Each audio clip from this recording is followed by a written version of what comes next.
Donald Trump has announced that goods from Japan and South Korea will be hit with tariffs of 25% beginning on August 1st. Now, that's 3 weeks after the White House's original deadline for a trade deal with those countries. On his Truth Social site, Trump posted letters he said would be sent to the leaders of both countries, warning them not to retaliate by increasing their own tariffs, or that he would raise the tariffs even more. He also called the U.S. trade deficit with Japan and South Korea a major threat to the U.S. economy and its national security. The letters were to be sent as a 90-day negotiating deadline comes to an end on Wednesday. All right, let's bring in Ken Moriyasu. He's the diplomatic correspondent in Washington for the publication Nikkei Asia. Ken, how should we look at this decision by Washington? Is the administration taking on a more aggressive posture, or is it essentially backing off by once again pushing deadlines even further out?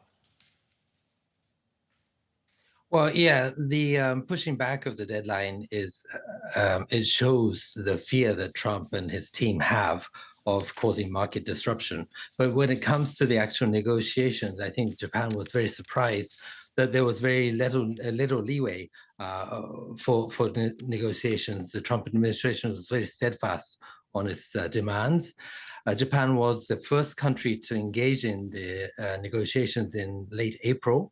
The trade envoy, Ryosei Akazawa, flew to Washington, D.C., and to his surprise, Trump actually invited him to the Oval Office, and they had a long conversation there. And since then, the Japanese minister has been in Washington 7 times. But the biggest sticking point for Japan was the 25% sector-specific tariffs on automobiles, cars, that they really thought was problematic. The Trump team was willing to negotiate the reciprocal tariffs, which was 24% on Japan, but considered the auto tariffs as non-negotiable. So there was a sticking point there, which they couldn't overcome until today. How disruptive would these tariffs be, both for countries like Japan and South Korea, and then also for the U.S.? Yeah, the automotive tariffs will be a huge blow because about 30% of Japan's exports to America are cars or auto parts. So this will definitely hurt Japan, and it will be the same for South Korea too. The Trump team is explaining that there is a way to avoid paying these tariffs, and that is to first increase the factory utilization rate of the existing Japanese and South Korean auto plants in America, or to bring in more production to America. But already Japanese and South Korean companies have a lot of local production in America. The only cars that they're bringing in, for Japan's case, are the cars that are a smaller lot, and they don't justify local production, but they bring it into America to offer the American consumer more options.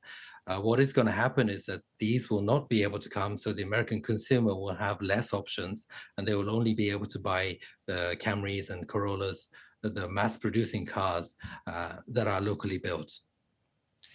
Do you see this move today as adding new urgency and possibly opening up the possibility of a negotiation? Well, so the biggest point for the Japanese side is that there is an upcoming upper house election on July 20th.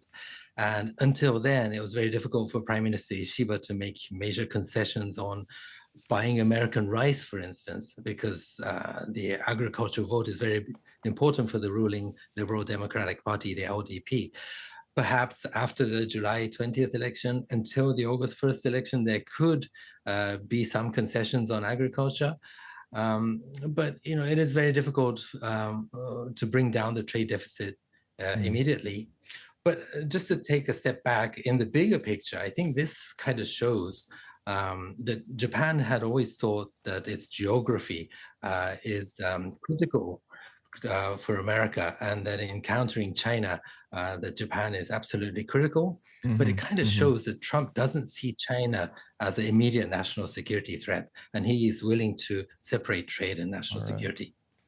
All right, that's Ken Moriyasu, diplomatic correspondent for Nikkei Asia. Thank you very much.